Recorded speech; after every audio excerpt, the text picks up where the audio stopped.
Hola,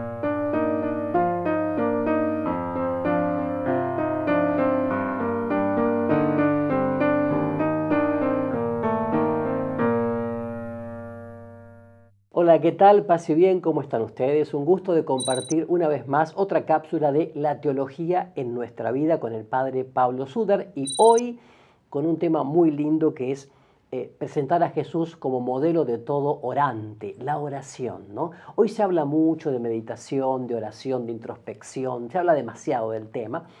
Y incluso hay muchísimos que viajan a la India o a Tailandia a buscar en otros lares esta experiencia supuestamente de espiritualidad. Y personas incluso que han hecho todas sus etapas de colegios religiosos, primera comunión, confirmación, y lamentablemente no han podido, no han querido, no han sabido llegar a esta experiencia de descubrir a Jesús como el gran orante, el Dios hecho hombre que nos da el puente para justamente llegar a Dios. Por eso, Padre Pablo, ¿cómo estás? ¿Bien? Muy bien, gracias. Muy amable por su invitación. Bueno, aquí entonces queríamos presentar a Jesús como el modelo de orante, ¿no? Sí. ¿Qué podemos decir? Bueno, ante todo Jesús comienza su vida pública en oración, pero también tenemos que decir que antes Jesús en la vida de Nazaret compartió la oración con María y José y aprendió evidentemente, ¿no es cierto?, a caminar, a hablar y a orar junto con María y José. Pero Jesús también después en su vida pública comienza justamente esa vida pública en la oración. Se retira para orar y luego, ¿no es cierto?, después de haber orado, elige a los 12 apóstoles que fueron sus discípulos. O sea, Jesús nos enseña fundamentalmente que hay momentos fundamentales de la vida, siempre vive en esa comunión de amor con el Padre a través de su Espíritu y Jesús lo quiere transmitir como pedagogo extraordinario, ¿no es cierto?, a cada uno de nosotros. Por eso, fíjense que Jesús ora en momentos claves. Al comienzo de su vida pública, cuando elige a los apóstoles, luego también, al final, cuando llega el fin de su vida, Jesús ora en el huerto de los olivos, en Getsemaní. Padre, si es posible, aparta de mí este cáliz, pero no se haga mi voluntad sino la tuya. Y luego Jesús, antes de eso, enseña a los apóstoles a orar. Justamente el Padre Nuestro es la oración por excelencia que los cristianos tenemos que vivir y rezar siempre con la misma fe que el Señor nos ha regalado, ¿no es cierto?, a través de nuestro bautismo. Por eso es fundamental ser hombres de oración. Pero además Jesús mismo culmina su vida en la oración. En la cruz Jesús ora: Padre, en tus manos encomiendo mi espíritu. O Jesús mismo reza el Salmo 22. Dios mío, ¿por qué me has abandonado? Y también termina con San Juan: todo está consumado. O sea, Jesús culmina su obra entregando su vida al Padre y entregando su actividad salvífica y redentora por todos nosotros. O sea, entonces tenemos que entender que Jesús es el gran orante, que nos enseña que realmente la vida debe ser una comunión de amor y de confianza y de esperanza con Dios. Nunca estamos solos. Dios es más íntimo a nosotros que nosotros mismos, dice San Agustín. Por eso es tan importante esa experiencia de oración que tenemos que saber vivir, porque el Espíritu Santo es aquel que obra en nosotros con gemidos inenarrables para que vivamos realmente en esa comunión de amor con Dios y sepamos iluminar nuestra vida con la presencia de Dios. Así es, y es notable cómo Jesús así en esa pedagogía, ¿no?, siempre antes de una gran misión, por decirlo así, de un envío que el Padre le va a hacer, se retira a orar, ¿no? Siempre entonces la contemplación antes de la acción, ¿no? Esto es muy importante. Jesús nos habla que la fuerza, por decirlo así, el dinamis para toda misión en la vida surge de la contemplación, de estar con el Padre, de experimentar el amor del Padre, de dejarse abrazar por el Padre, yo diría de empaparse, ¿no?, del corazón del Padre Dios, para entonces sí poder ser ese canal de gracia.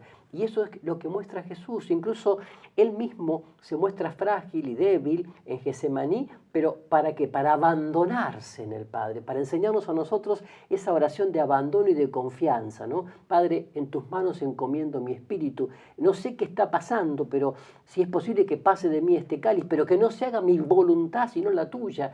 Qué expresiones tan humanas, ¿no? Tan cercanas a nuestros sentimientos nos da Jesús en ese momento. Y yo siempre digo, la oración es siempre iniciativa de Dios a través del Santo Espíritu, del Espíritu Santo. Es Él el que nos da la iniciativa.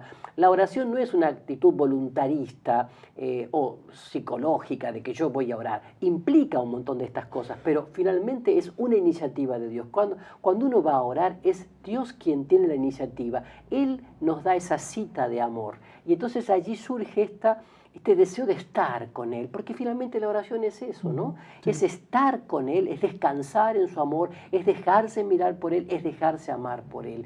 Y Jesús muestra mucho de esto. Ciertamente que Él tenía, como decimos, una cabeza oriental, ¿no? Y tenía esta cosa de la contemplación, ¿no? Esta cosa de las cosas sencillas, simples, ¿no?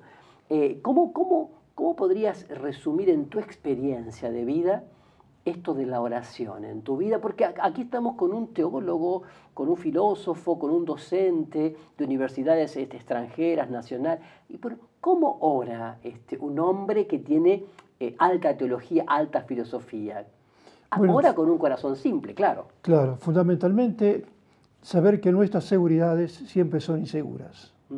La suprema seguridad siempre está en Dios. Por eso Dios nos llama justamente a la fe. La fe es esa seguridad que nos da la gracia de Dios para encontrar en Dios el supremo consuelo y la suprema seguridad. Entonces, como teólogo, uno siempre tiene que estar abierto a esa presencia de Dios para que Dios transforme nuestra vida y seamos capaces de testificar su presencia invisible, pero visible en nuestra propia vida para el bien de nuestro pueblo. Padre Pablo, ¿hay algún texto, hay algún salmo, un texto bíblico que de alguna manera siempre te ha inspirado o te ha llamado a la oración? Bueno, fundamentalmente el Padre Nuestro. Ajá. El Padre Nuestro para mí es la síntesis perfecta que Jesús nos regala, justamente para que nosotros experimentemos la protección, el amor de Dios que siempre cuida de nosotros. Y hay que entender que cada persona es única, irrepetible, absoluta, insustituible e irreemplazable frente a Dios. Dice Martin Buber que si Dios se repitiera en una sola persona, Dios no sería Dios. Exacto. Perfecto. Entonces, la experiencia de Dios a través de la oración, que se expresa de modo particular en el Padre Nuestro, pero de un modo sublime en la Eucaristía diaria, evidentemente uno encuentra la fortaleza y también, diríamos, la fuerza necesaria para seguir trabajando por el reino de Dios y su justicia, que no perece y que es fundamental en nuestra propia existencia cristiana. Y como diría Teresa de Ávila, ¿no? Al iniciar el Padre Nuestro, ya con decir la palabra Padre, decía, tengo suficiente para suspenderme en la oración, ¿no? Llamar a Dios Papá, llamar a Dios Abba, es maravilloso. Que Él nos permita llamarlo así, con tanta intimidad, con tanta ternura, con tanta cercanía, es maravilloso. Bueno, Jesús entonces se presenta como el modelo de orante y te invitamos también a vos, a los que nos están viendo y escuchando, a que lo busquemos a Jesús de una manera más profunda y que le pidamos a Él que nos enseñe a orar, que le podamos decir, Jesús, aumenta mi fe, mi esperanza, mi caridad, pero Jesús, enséñame a orar y que tengamos esa capacidad de escucha, ¿no? Para recibir de Él las insinuaciones, las inspiraciones que Él quiera darnos en nuestro camino personal hacia el Padre. Gracias por estar con nosotros y nos encontraremos próximamente. Paz y bien.